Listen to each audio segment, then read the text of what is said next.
Hi friends, ఎలా ఉన్నారు? అంతా బాగున్నారని అనుకుంటున్నాను. సో ఫస్ట్ డే మాత్రం నేను బిగ్ బాస్ రివ్యూ ఇచ్చాను. లాంచింగ్ ఎపిసోడ్ ఎలా అయింది ఏంటి అనేది, వాళ్ళు బెడ్స్ తీసుకోవడం సంథింగ్ సంథింగ్ అని చెప్పాను. బట్ ఏంటంటే ఒక 2 డేస్ గ్యాప్ తీసుకున్నాను నేను మళ్ళీ. సో వాళ్ళ గురించి మనకేం తెలియదు. ఒక 2 డేస్ అబ్జర్వ్ చేసి మనం వాళ్ళ గురించి రివ్యూ ఇస్తే బాగుంటుంది కదా, అందరిలా కాకుండా కొంచెం కొత్తగా వాళ్ళ గురించి అన్నీ తెలుసుకొని చెప్దామని చెప్పేసి కొంచెం వెయిట్ చేశాను. సో నిన్న మనకి నామినేషన్స్ కూడా జరిగాయి 2 డేస్. ఆ నామినేషన్స్లోనే ఎవరిదైనా కూడా మన ట్రూ కలర్ అని బయటపడుతుంది యాక్చువల్గా.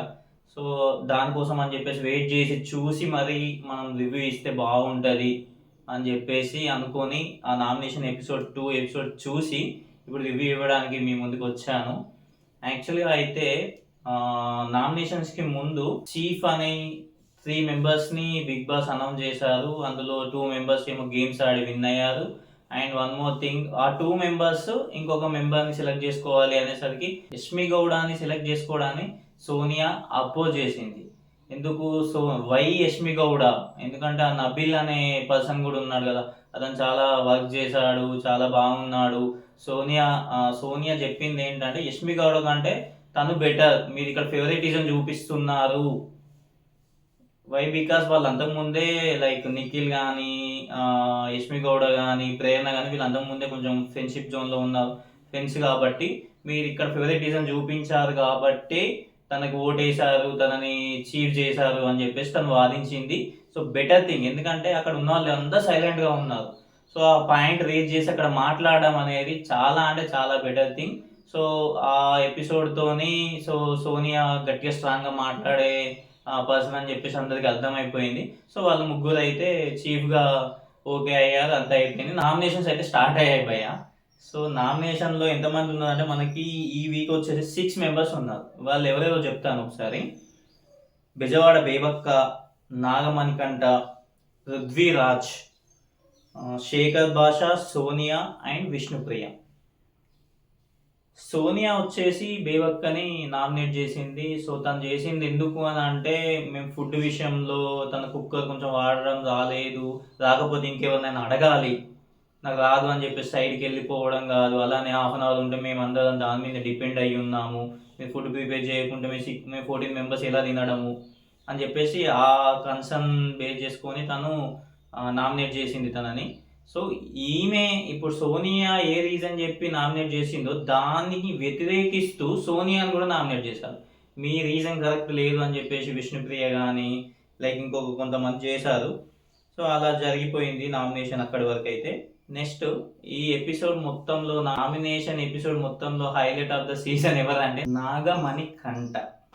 ఈ నేమ్ బిగ్ బాస్ హౌస్ మొత్తంలో పిచ్చి పిచ్చి వైరల్ అవుతుంది, బయట కూడా అవుతుంది అనుకోండి. సో వన్ థింగ్, నాగమణి కంఠ గురించి చెప్పడానికి ఒకే ఒక రీజన్ ఏంటంటే, కష్టాలు అనేవి ప్రతి ఒక్కరికి ఉంటాయి. కష్టం ఉందని చెప్పేసి చనిపోవాలనుకునే వాళ్ళు చనిపోతున్నారు, ఉండేవాళ్ళు ఉంటున్నారు, అన్నీ చేస్తున్నారు. బట్ ఇతనికి ఒక ఆపర్చునిటీ వచ్చింది.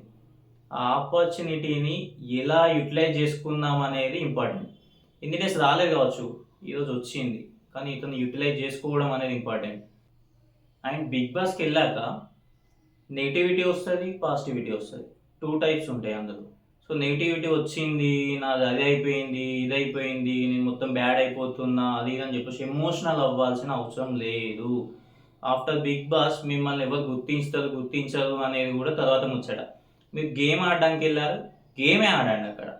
నా పాస్ట్ అది ఉంది, ఇది ఉంది, నా బేబీ, మా అమ్మ, మా నాన్న, ఇవన్నీ అవసరం లేదు. ప్రతి ఒక్కరికి ఒక పాస్ట్ ఉంటుందండి. అక్కడికి వెళ్ళిన వాళ్ళందరికీ ఒక పాస్ట్ ఉన్నది. అలా అని చెప్పేసి మా పాస్ట్ అది ఇది అని చెప్పేసి ఎమోషనల్ అయ్యి సెంటిమెంటల్గా సింపతి కొట్టేద్దాము అది ఇది అంటే కాదు. అది గేమ్ ఆడు ఖచ్చితంగా. అఫ్ కోర్స్ ఫస్ట్ డే నీకు జరిగింది ఓకే, అప్పుడు నువ్వు కొంచెం ఎమోషనల్ అయ్యావు, అదంతా పక్క పెడితే నామినేట్ చేసినప్పుడు ఎవ్రీథింగ్ ఎవ్రీ టైం నామినేషన్లో ఉన్నప్పుడు కానీ ఎవరు నామినేట్ చేసినప్పుడు బాధపడి నేను అలా ఇలా నా లైఫ్ అది, నేను సూసైడ్ అటెంప్ట్ వరకు కూడా వెళ్ళాను వచ్చాను, నన్ను ఇలా చేస్తున్నారు, నన్ను ఎక్కిరిస్తున్నారు అని ప్రతి ఒక్క పాయింట్ని నువ్వు అంత డెప్త్గా ఆలోచించాల్సిన అవసరం కూడా లేదు. అఫ్ కోర్స్ నీ పర్ఫార్మెన్స్ బాగుంటే ఓట్స్ వేసే వాళ్ళు ఓట్స్ వేస్తారు, నువ్వు ఉంటావు కావచ్చు. ఇంకొక సిల్లీ థింగ్, ఇంకొక మ్యాటర్ ఏంటంటే నిన్ను నువ్వే బ్యాడ్ చేసుకుంటున్నావు అక్కడ. అంత ఎమోషనల్గా సూసైడల్ థాట్స్ వచ్చినాయి అది ఇది అంటే రేపు నామినేట్ అయ్యావు బయటికి వెళ్తావు కావచ్చు, లైఫ్ అయిపోయిందని చెప్పేసి ఇంకేదో చేసుకోవాల్సిన అవసరం లేదు. ఇంకో లైఫ్ ఉంటుంది, నీకు ఇంకొక ఆపర్చునిటీ కూడా క్రియేట్ అవుద్ది పక్కా. నువ్వు ట్రై చేసేది నువ్వు ట్రై చేసుకుంటూ వెళ్ళిపోవాల్సిందే అంతే. బట్ ఏంటంటే ఏడవడం అంతే, నువ్వు ఏడవడం జెన్యూనే, నువ్వు ఎమోషనల్గా ఉన్నావు ఓకే. బట్ ఏంటంటే అవన్నీ బిగ్ బాస్ హౌస్లో అవసరం లేదు అని నేను అంటున్నా.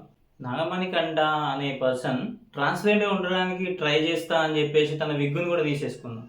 అఫ్ కోర్స్ ట్రాన్స్పరెంట్గా ఉండడం అనేది చాలా గ్రేట్నెస్. బట్ ఏంటంటే మీరు ఆ ఎమోషనల్ అవ్వకుండా ఏడవకుండా దీనికంటే ముందు అవును నేను ట్రాన్స్పరెంట్గా ఉండడానికి ట్రై చేస్తున్నాను, అఫ్ కోర్స్ నేను నాది ఇది విగ్గు, నేను అన్ని చెప్తున్నాను, నేను ట్రాన్స్పరెంట్గా ఇంతకంటే ట్రాన్స్పరెంట్గా నేను ఉండలేను అని చెప్పేసి చెప్పుంటే ది బెస్ట్ థింగ్ అనేది ఉండకపోయేది. చాలా అంటే చాలా బాగుండేది.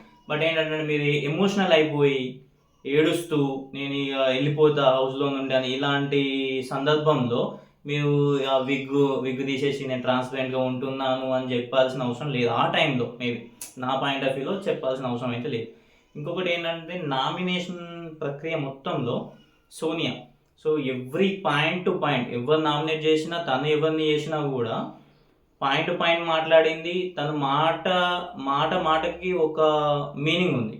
అంటే చెప్తున్నా, నాకు అర్థమైంది, నేను చెప్తున్నాను. తనైతే ఇప్పటి వరకు ఉన్న కంటెస్టెంట్లు అందరిలో గట్టిగా వాయిస్ రేజ్ చేసేది తనే, క్వశ్చన్ చేసేది తనే, ఎవ్రీ పాయింట్ రేజ్ చేసి క్వశ్చన్ చేస్తుంది తను. సో తనైతే నాకైతే ఇప్పటివరకు అయితే బెస్ట్ అని అనిపించింది. అండ్ ఇంకొక యష్మి గౌడ, తనకు వచ్చింది ఒక చీఫ్ ఛాన్స్ వచ్చింది, రాగానే దాన్ని యూటిలైజ్ చేసుకోకుండా నామినేషన్ ప్రక్రియలో తను ఏం చేస్తుందో ఏంటో నాకైతే ఏం అర్థం కాలేదు భయ్య. నాగమణికంటని కంప్లీట్గా అపోజ్ చేసి తననే పక్కగా పొడి చేస్తా అని తననే నామినేట్ చేస్తా అనే పర్సన్లో యష్మి గౌడ కూడా ఒక పర్సన్.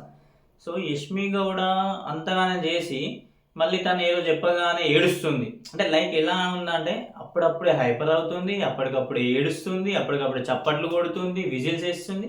అరే ఏంటి భయ్యా ఇదంతా నాకు అర్థం కావట్లేదు. ఇన్ని వేరియేషన్సా? అరే అపరిచితుడి కన్నా వింత వింతగా ప్రవర్తిస్తున్నారు వాళ్ళు. నిజంగా చెప్తున్నా, మంచి మంచి యాక్టర్స్ ఉన్నారు భయ్య ఈసారి. అరే ఏం నిజంగా మంచి టాలెంట్ ఉంది వాళ్ళకి. బట్ ఏంటంటే చూసే వాళ్ళకి ఏంటంటే అరే ఏంది ఇప్పుడు ఏడుస్తుంది, ఇప్పుడే నవ్వుతుంది, ఏంది అసలు ఏం జరుగుతుంది అక్కడ అన్నట్టుగా ఉంది. బట్ నేను ఏమంటున్నా అంటే ఎమోషనల్ అవ్వండి, అయ్యే టైంలో అవ్వండి. బట్ వెంటనే మళ్ళీ ఆ ఎమోషన్ మళ్ళీ వెంటనే తీసేసి మళ్ళీ గేమ్ ఆడాలి. బట్ ఈమె ఏం చేస్తుందంటే యష్మి గౌడ అనే పర్సన్ కొంచెం హైపర్ అవుతుంది, ఏడుస్తుంది, ఆమెనే నామినేట్ చేస్తుంది, మళ్ళీ వింత వింత బిహేవియర్ చూపిస్తుంది ఆమె. నెక్స్ట్ శేఖర్ భాషని మనం ఇంతకుముందు టీవీలలో చూసాము, ఏంది లావణ్య ఎపిసోడ్లో కూడా చాలా చూసాం మనం. తను ఇంటర్వ్యూలు ఇచ్చిన టైంలో ఎంత అగ్రెసివ్గా మాట్లాడాడు, ఎంత అగ్రెసివ్గా ఉన్నాడు, ఆ వే ఆఫ్ టాకింగ్ అనేది కూడా అసలు హౌస్లోకి వెళ్ళాక అసలు ఏం లేదు. సిల్లి జోక్స్ వేయడం ఒకటి ఉంది. తర్వాత నామినేషన్లో కూడా ఎవరు నామినేట్ చేసినా ఓకే అగ్రి, అంటే తను డిఫెండ్ చేసుకోలేకపోతుండు అక్కడ. ఎందుకు అసలు ఏమైంది, అతని ప్రాబ్లం ఏంటనేది ఏం అర్థం కాలేదు. లాస్ట్ 2 days కూడా చూసాము, కొంచెం నాకు టైడ్నెస్ ఉంది, అందువల్లే నేను పడుకున్నాను అని చెప్తున్నాడు, ఒప్పుకుంటున్నాడు, ఓకే ఫైన్. బట్ ఏంటి అని అంటే అక్కడికి వెళ్ళిందే గేమ్ ఆడడానికి. టైడ్నెస్ ఉంది, నా హెల్త్ బాగాలేదు అని చెప్పేసి పడుకోవడానికి కాదు. పడుకునే టైంలో పడుకోవచ్చు, తినే టైంలో తినొచ్చు, గేమ్ ఆడే టైంలో కూడా గేమ్ ఆడాలి డెఫినెట్గా. అక్కడికి వెళ్ళిందే మనం గేమ్ ఆడడానికి కదా, సో ఆడాలి. రిమైనింగ్ టైమ్స్లో పడుకునే టైంలో, బట్ ఆ గేమ్ ఆడే టైంలో గేమ్ ఆడాలి. సో తన ప్రకారం అయితే, నేను చూసిన ప్రకారం అయితే శేఖర్ భాష అలా అలా అనిపించింది నాకు. ఇప్పటి వరకు అయితే ఈ నామినేషన్ ఎపిసోడ్లో హైలైట్ ఆఫ్ ద పార్ట్ ఏంటి అనేది నేను మీతో డిస్కస్ చేశాను. నాకు అనిపించిన ప్రకారం నేను మీకు చెప్పాను. సో నెక్స్ట్ ఫ్యూ డేస్లో ఏం జరుగుతుంది ఏంటనేది చెప్పేసి నా పాయింట్ ఆఫ్ వ్యూ మీకు చెప్పడానికి ట్రై చేస్తాను. సో చూస్తూనే ఉండండి. ఇప్పటివరకు నేను చెప్పిన దాంట్లో ఏదైనా మీకు రాంగ్ అనిపించినా, లేదంటే సేమ్ మీకు కూడా అలానే అనిపించినా కూడా కామెంట్ చేయండి. సో ఇంకా ముందు ఇంకా చాలా చెప్పడానికి ట్రై చేస్తూ ఉంటాను, రివ్యూస్ ఇవ్వడానికి ట్రై చేస్తూ ఉంటాను. Thank you for watching. Tata, by by.